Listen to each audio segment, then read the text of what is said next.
Somnifère, le podcast.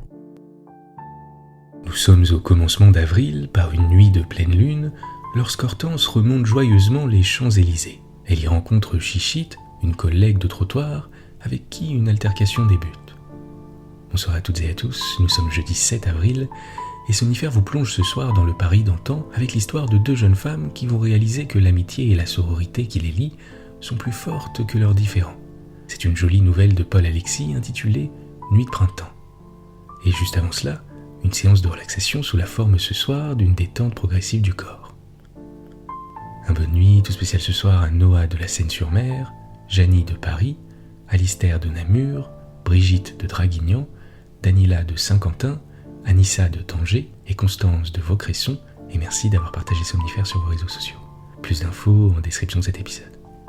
Je vous souhaite une excellente nuit et maintenant place à notre séance de relaxation. La séance de relaxation.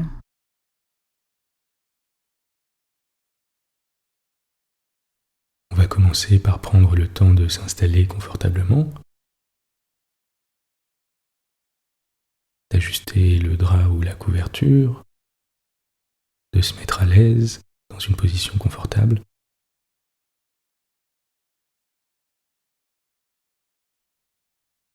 De fermer les yeux.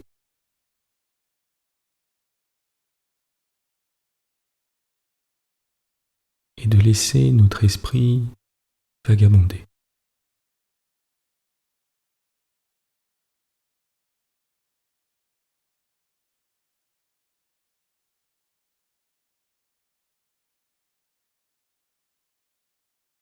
Prenez une profonde inspiration, une inspiration lente et apaisante,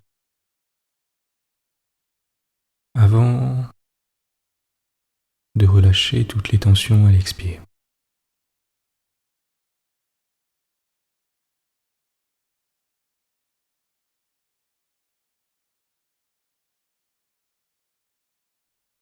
Prenez un petit moment pour relâcher tous vos muscles, faire en sorte que votre corps soit complètement décontracté.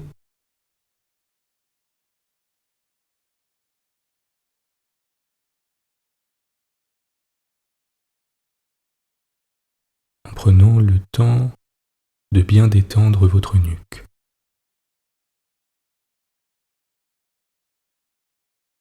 Vos épaules,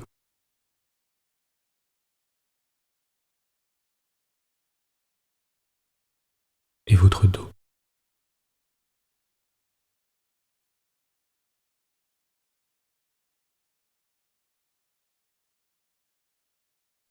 Je vais vous demander à présent d'imaginer que deux mains se posent sur le dessus de votre tête et la massent en faisant de petites pressions.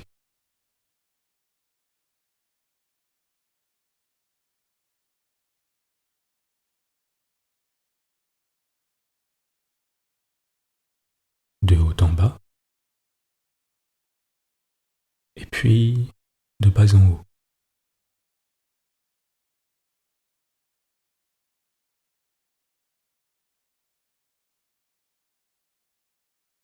Ressentez le contact agréable de ces 10 doigts qui effectuent des pressions douces mais fermes.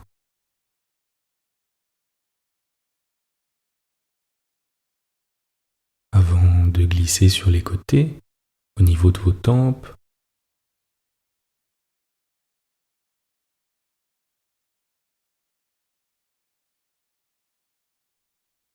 puis au niveau de votre nuque, où les deux pouces font des pressions agréables. De haut en bas,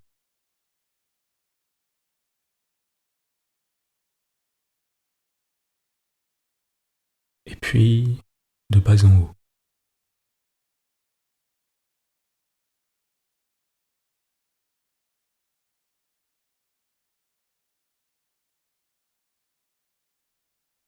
Avant de descendre lentement au niveau de vos épaules, qui s'abandonnent complètement sur le matelas.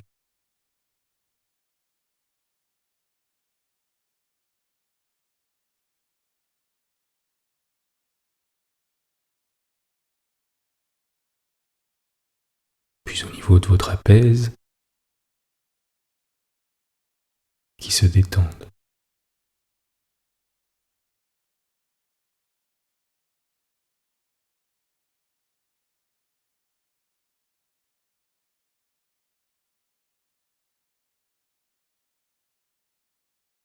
Laissez votre esprit s'égarer en observant les appuis de votre corps contre le matelas.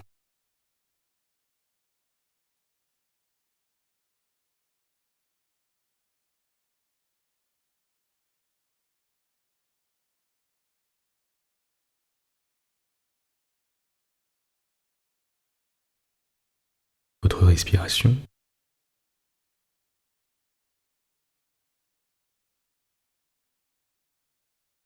les mouvements de votre poitrine à l'inspire et à l'expire.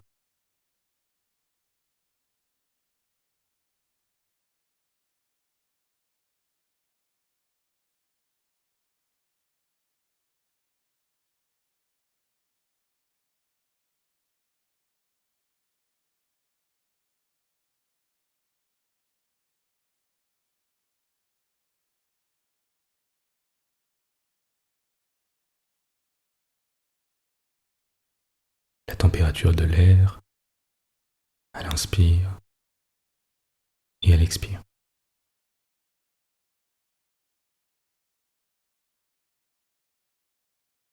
Portez maintenant votre attention sur les orteils de votre pied droit,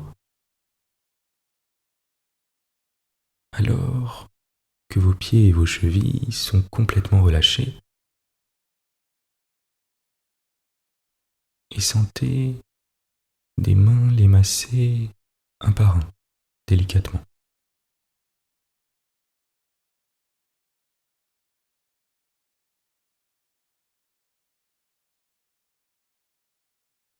Portez d'abord votre attention sur votre gros orteil droit,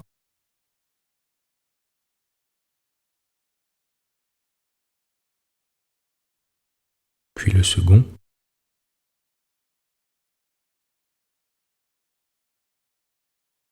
le troisième,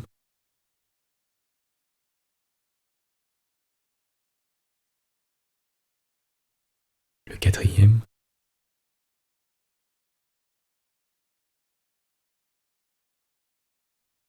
et enfin le petit orteil.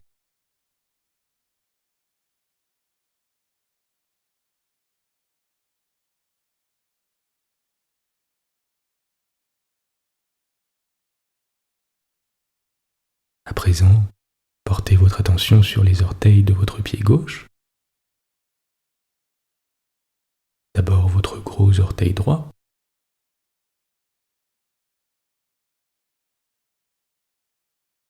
puis le second,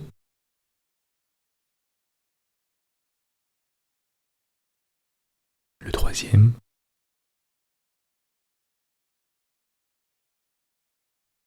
le quatrième,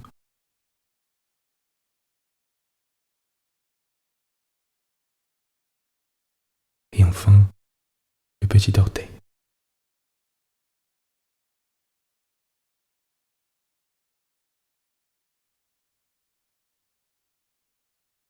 Ces mains commencent à présent à vous masser la plante des pieds,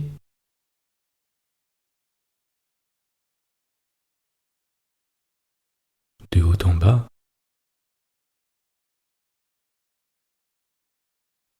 de bas en haut,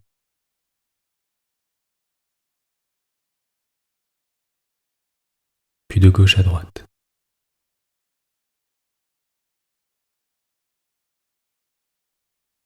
En dessinant des petits cercles.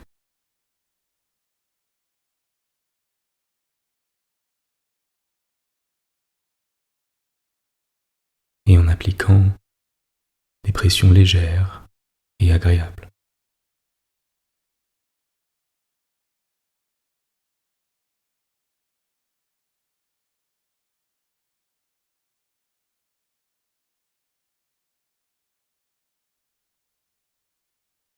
Portez à présent votre attention sur votre ventre qui se détend, qui monte qui descend.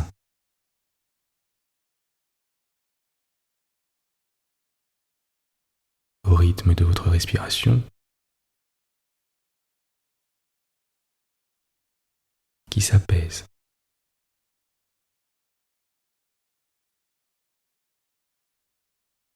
Observez comme il est agréable de simplement se laisser aller à l'instant présent,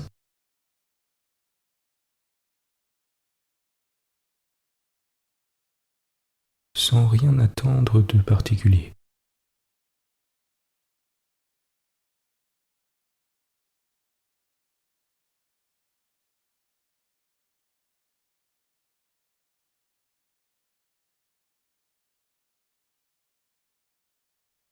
Je vais vous demander à présent d'imaginer à quoi ressemblerait la version de vous-même la plus paisible.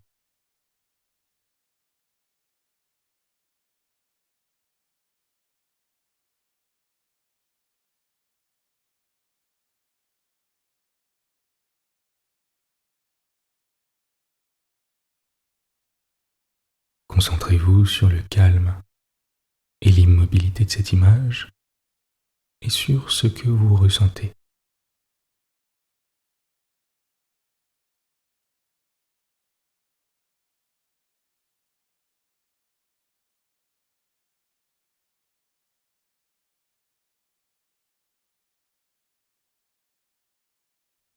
Concentrez simplement votre attention sur votre respiration pendant quelques instants, sans être en attente de quoi que ce soit.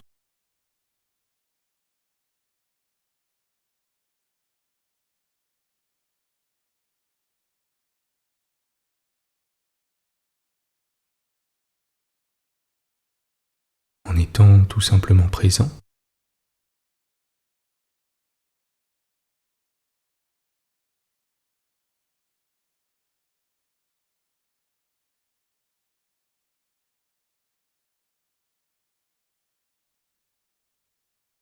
déconnecté du monde.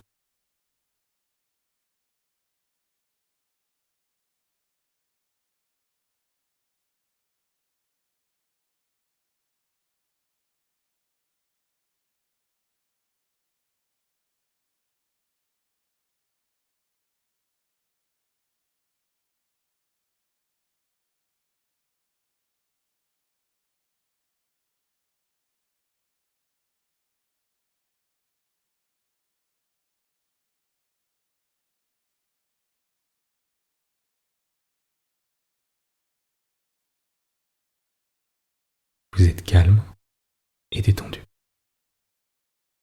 L'histoire du soir. Paul Alexis, Nuit de printemps. Au commencement d'avril, il a fait quelques soirées magnifiques. Par une lune pleine, toute ronde, suspendue dans la direction du champ de Mars, les Champs-Élysées, vraiment dignes de leur nom, semblaient un lieu de délices surnaturel. Devant les cafés-concerts, qui n'avaient pas fait leur réouverture, des promeneurs attardés respiraient avec émotion les effluves du renouveau. Soudain, à l'entrée de l'allée des Veuves, un fiacre contenant une femme seule s'arrêta. Le fiacre était payé. La femme se contenta de refermer bruyamment la portière et s'éloigna non sans avoir adressé au cocher un familier signe de tête. Hortense ne faisait pas positivement des festons en marchant, mais de la façon dont elle filait sous les beaux arbres, les yeux allumés, la frimousse au vent, le chignon de travers, on devinait quelque chose de pas ordinaire. Ce n'était pas tant qu'elle avait bu là-bas tantôt à la vacherie lorsque la voiture avait fait halte. Non. S'il lui prenait à présent des envies de crier, de sauter, de se rouler sur le gazon ras des pelouses, c'était du contentement, plutôt encore qu'un plumet en règle. Cette fille venait d'avoir de la chance. Dès 8h30, à peine au sortir de table, en arrivant dans la grande allée, elle avait fait une bonne rencontre. Au nez des camarades jalouses, un étranger très sérieux à lunettes d'argent l'avait emmenée pour un tour en voiture. Aussi, des fiertés la prenaient. Élevant en l'air son nez retroussé, elle regardait la lune semblable là-haut à un beau Napoléon tout neuf. Elle en avait 3, elle, dans son porte-monnaie, de beaux Napoléons tout neufs. À peine 11 heures, et avoir déjà fait 60 francs.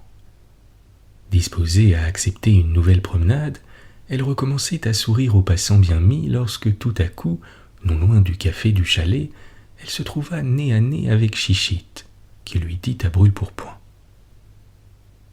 « Bonsoir Hortense, tu vas bien me payer quelque chose ?» Hortense voulait passer outre, mais Chichite, une de ces gaillardes qui n'ont pas froid aux yeux, lui barra le chemin. « Sacrée Hortense, t'as eu de la chance, toi, tu viens d'étraîner. Qu'est-ce que tu paies ?» Hortense, qui n'avait pas un mauvais caractère, ne se fâcha pas tout de suite. « Tu te trompes, ma fille, je n'ai pas fait un sou, » répondit-elle avec douceur. Sans être plus fausse ni plus ladre qu'une autre, Hortense n'avait qu'une idée, éviter la tuile, se débarrasser n'importe comment de cette gouape de Chichite et sans perdre de temps se remettre au travail. Toute lancée qu'elle était, elle voulait fermement rester sérieuse. Que diable, on n'est pas en veine tous les jours. Tantôt, en se tirant les cartes, elle avait vu ça. Tous les trèfles étaient sortis. Aussi, maintenant qu'elle avait gagné de quoi payer sa chambre, ce serait bien sot à elle de ne pas faire le même soir son costume neuf et qui sait, peut-être son chapeau. « Pas un sou, » affirma-t-elle avec aplomb. « Je n'ai même pas dîné. » Et apercevant à quelques pas la baraque d'une marchande de limonade fraîche, de coco, de sucre d'orge, elle eut la présence d'esprit d'y courir. « Avez-vous un morceau de viande, madame la marchande ?» Chichite arrivait furieusement sur les talons d'Hortense. Tout ça, c'était de la frime. On ne la lui faisait pas. Encore si elle ne l'avait pas vu grimper en voiture avec le Pékin chic. Car à coup sûr, celui-là n'était pas un poseur de lapin. Entre camarades, se monter ainsi le coup n'était pas honnête. Et comme l'autre faisait encore mine de détaler, Chichite la saisit par le bras en vociférant. « Un cognac, tout de suite, un cognac. Hortense vous le paiera, moi je n'ai pas un rond, madame la marchande. » « Tu n'as pas le rond ?» fit Hortense à bout de patience. Zut à la fin. « Faut pas tant en donner à ton Gustave. » Et elle dégagea violemment son bras. Cela se gâtait. Elles avaient autant bu l'une que l'autre. À leurs éclats de voix, venaient d'accourir 7 ou 8 filles, lasses de rôder inutilement dans les allées peu fréquentées. Les lasis et les rires de cette galerie envenimèrent la querelle.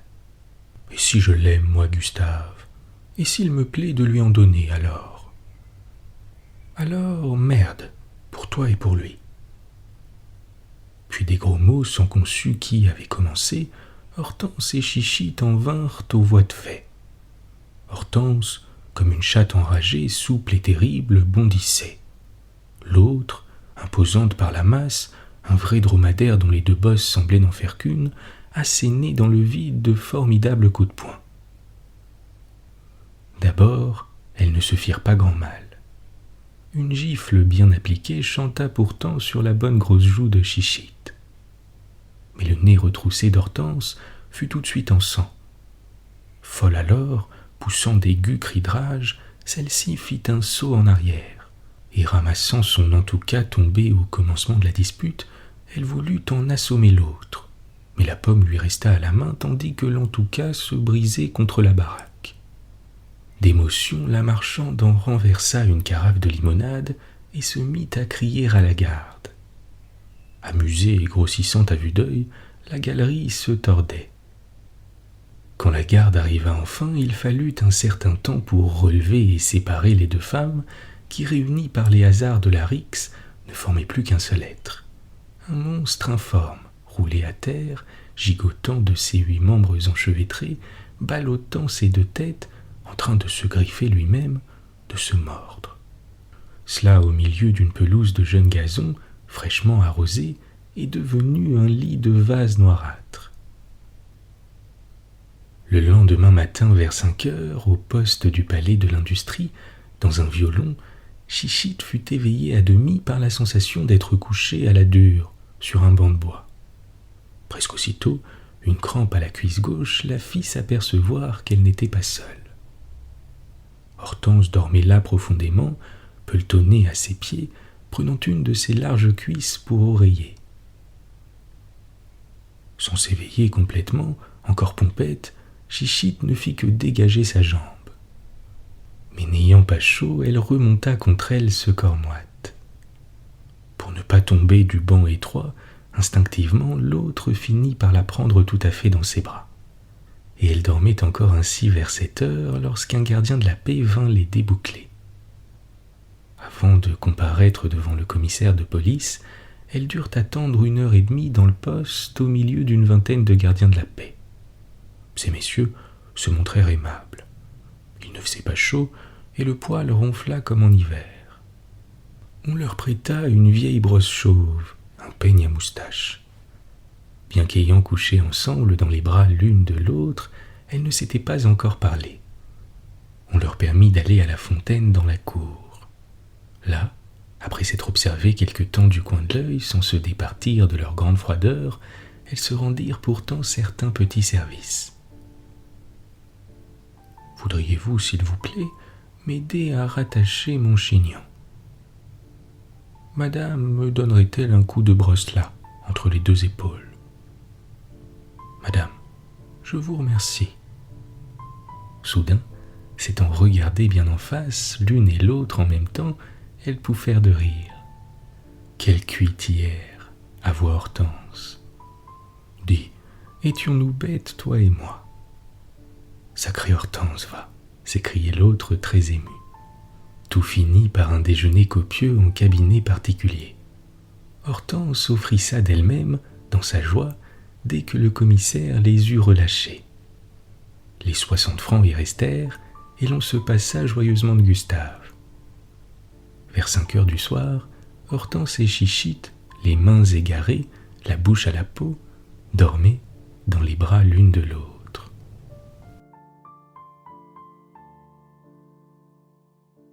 Bonne nuit. Bonne nuit.